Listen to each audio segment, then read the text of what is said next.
Biden ने जाते जाते ज़ेलेंस्की को लॉन्ग रेंज मिसाइल्स रशिया में मारने की इजाजत दे ही दी।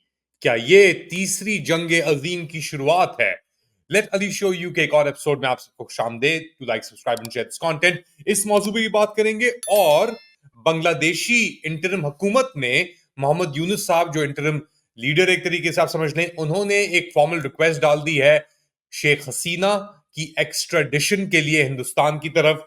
उसके ऊपर भी बात करेंगे, मगर बात शुरू करते हैं एक बड़ी मेजर डेवलपमेंट जो एक तरीके से रिवर्सल है बाइडेन हुकूमत और एडमिनिस्ट्रेशन की तरफ से, जिसने यूएस मेड मिसाइल्स की इजाजत दे दी है ज़ेलेंस्की हुकूमत को लॉन्ग रेंज मिसाइल्स रशिया के कुर्स्क का जो एरिया जहां पे बेसिकली यूक्रेनियंस घुसे हुए हैं पिछले चंद माह से, और उनके अगेंस्ट अब रशिया उनको जब बिल्कुल ही बाहर फेंकने वाला है उस एरिया से, तो जाते जाते बाइडेन हुकूमत ने कहा कि अच्छा वैसे करें, कर लें। इनको कहते हैं अटैक एम्स।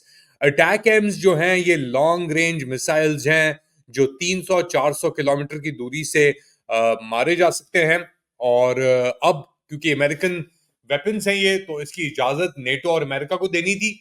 अमेरिका रुका हुआ था क्योंकि रशिया की जानिब से सितंबर के अंदर ही एक वार्निंग आ गई थी कि अगर तो अटैक एम्स अमेरिका ने दिए तो इसका मतलब कि खुली जंग है। ये इसका मतलब है कि ये जंग सिर्फ यूक्रेन तक महदूद नहीं रहेगी रशिया के लिए, ये अब जंग फैल जाएगी उन एरियाज के अंदर जहां पे अमेरिकन एसिड्स हैं, बेसिस हैं, वेपन्स हैं और दीगर चीजें फॉर एग्जांपल यूरोप के अंदर मौजूद हैं, जो उनकी सर्वेलेंस साइट्स हैं, so on so fourth, Poland के अंदर। तो अब ये देखना पड़ेगा कि अगर तो यूक्रेन इस चीज को इस्तेमाल करता है, और जैसे मैंने कहा इसकी रेंज जो है वेपन्स की 300-306 किलोमीटर तक है।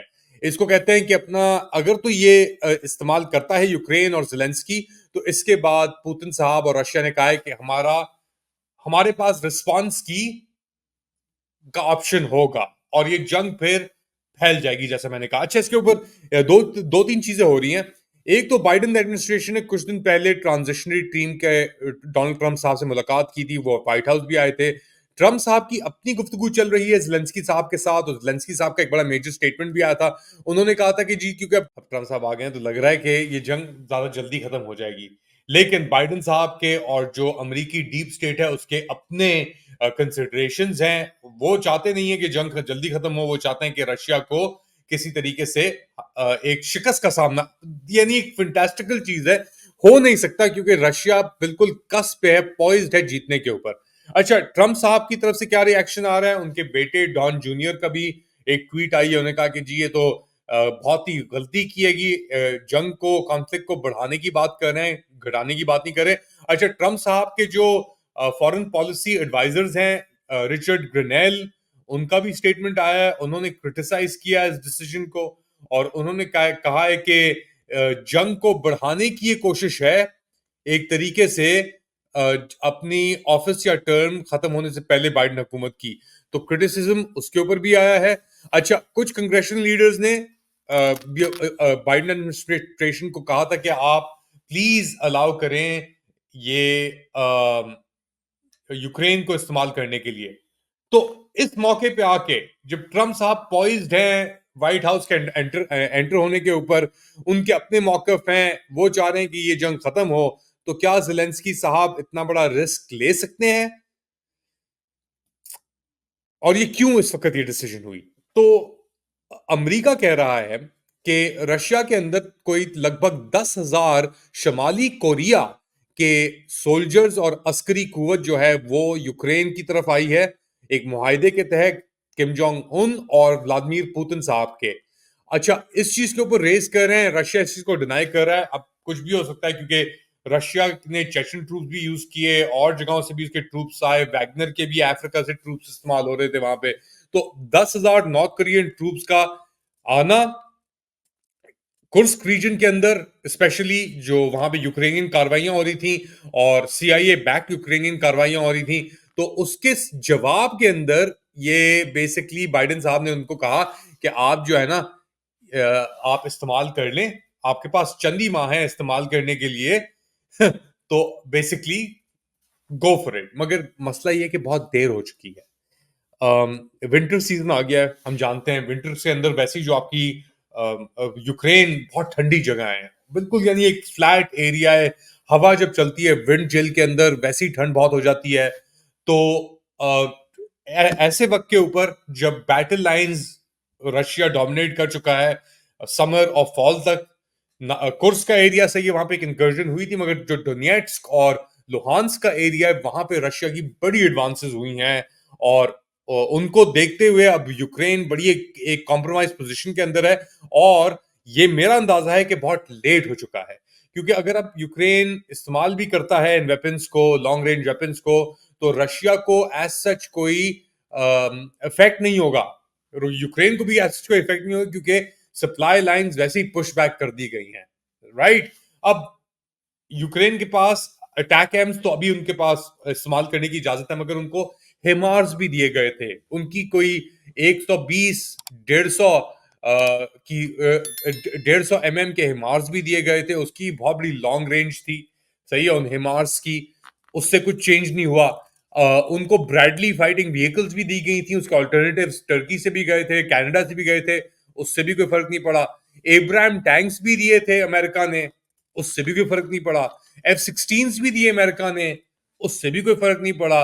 तो अब ये इनको और वेपन्स देने से कोई लग नहीं रहा कि फर्क पड़ेगा, क्योंकि रशिया जो है उसने यानी अंधाधुन अब अपना यानी उसको खून खून सूंघ लिया रशिया ने। तो वो तो कह रहा है कि अब ट्रम्प साहब आ रहे हैं, कुछ ही महीने हैं, तो अब ये अजीब सी मूव जो बाइडेन साहब ने की है, इसका क्या खसारा होगा, होगा नहीं होगा, क्या इंपैक्ट पड़ेगा, वेरी इंपॉर्टेंट, इस पे देखना पड़ेगा मेरे ख्याल से।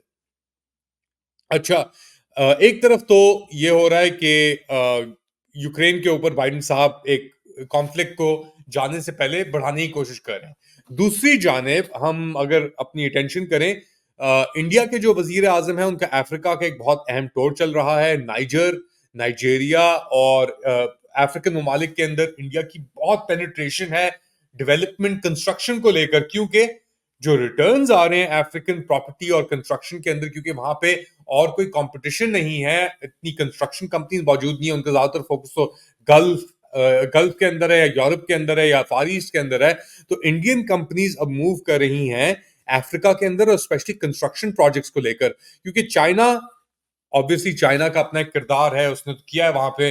टर्की का भी, टर्की की तकरीबन 45 करके कोई कॉन्सुलेट्स या मिशन या एम्बसीज हैं अफ्रीका के अंदर। तो इंडिया भी अब एक देख रहा है वहां पे स्कोप के, यार उसके पास इतनी कंपनीज हैं, इतनी टेक्नोलॉजी अब आ गई है उसके पास, तो वो भी उसके जरिए अपना स्कोप एक्सपैंड कर रहा है। एक तरफ तो इंडिया अफ्रीका में एक्सपैंड कर रहा है, मगर रीजनली यानी अपने खित्ते में इंडिया की बड़ी प्रॉब्लम्स भी हुई हुई हैं, स्पेशली बांग्लादेश को लेकर। अब बांग्लादेश की जो नई इंटरिम हुकूमत है जिसको लीड कर रहे हैं मोहम्मद यूनुस साहब, उनके उसके इंटरिम लीडर हैं, वो कह रहे हैं कि हम चाहते हैं कि हिंदुस्तान और मोदी हुकूमत शेख हसीना को, जो भागी हुई है बेसिकली, अगस्त में भाग के हिंदुस्तान चली गई थी बांग्लादेश से, इनको वापस भेजा जाए। और ये ट्रायल फेस करेंगी अपने मुल्क के अंदर लोगों के कत्लों के ऊपर, तशद्दुद, इन सब चीजों के ऊपर। तो यह फॉर्मल रिक्वेस्ट अब बांग्लादेश हुकूमत ने कर दी है। क्या मोदी साहब इसको करेंगे एक्सेप्ट या एंटरटेन करेंगे इस रिक्वेस्ट को, हमें नहीं पता। बट अब मुश्किल एक चीज है हिंदुस्तान के लिए भी कि अगर उन्होंने नहीं किया एंटरटेन, तो फिर एंटी इंडिया फीलिंग्स जो हैं बांग्लादेश में वो और बढ़ेंगी। याद रखें, पाकिस्तान की कमर्शियल शिपिंग टाइज 1971 से पहली बार एक शिप जाके रुकी बांग्लादेश में, ढाका में डॉक भी किया उसने। तो एक रीओरिएंटेशन जरूर हो रही है, मगर ट्रम्प साहब के आने आने के बाद मोदी साहब को थोड़ा और इत्मीनान मिलेगा, थोड़ा उनको एक कॉन्फिडेंस आएगा उनके अंदर, और फिर वो कहेंगे बांग्लादेश से जो करना है कर लो। ये मेरी असेसमेंट है। आप क्या समझते हैं क्या हो रहा है? क्या हम तीसरी जंग अजीम के अंदर घुस गए हैं? घुस कर बाइडेन साहब की डिसीजन के बाद क्या हमें पुश कर दिया गया है दुनिया को एक बार, क्या या ट्रम्प साहब क्या ऐसे रोकेंगे, कहेंगे कि अगर तुमने कुछ किया जेलेंस्की से तो फिर मैं आ रहा हूं थोड़े दिनों में, चंद माह के अंदर? एक डिफिकल्ट और कॉम्प्लिकेट सिचुएशन है, मगर मेरे ख्याल से बहुत लेट हो चुका है अब जो एस्टैब्लिशमेंट और उसकी पॉलिटिक्स और बाइडेन साहब के लिए। मगर जाते जाते कुछ गन तो ये डेफिनेटली करके जा रहे हैं। अपने कमेंट्स भेजते रहें letali show you@gmail.com, यूट्यूब के ऊपर, इस चैनल के ऊपर कमेंट सेक्शन खुले हुए हैं। End of course do like, subscribe and share this content. अपना ख्याल रखिएगा, अगली बार तक अल्लाह हाफ़िज़।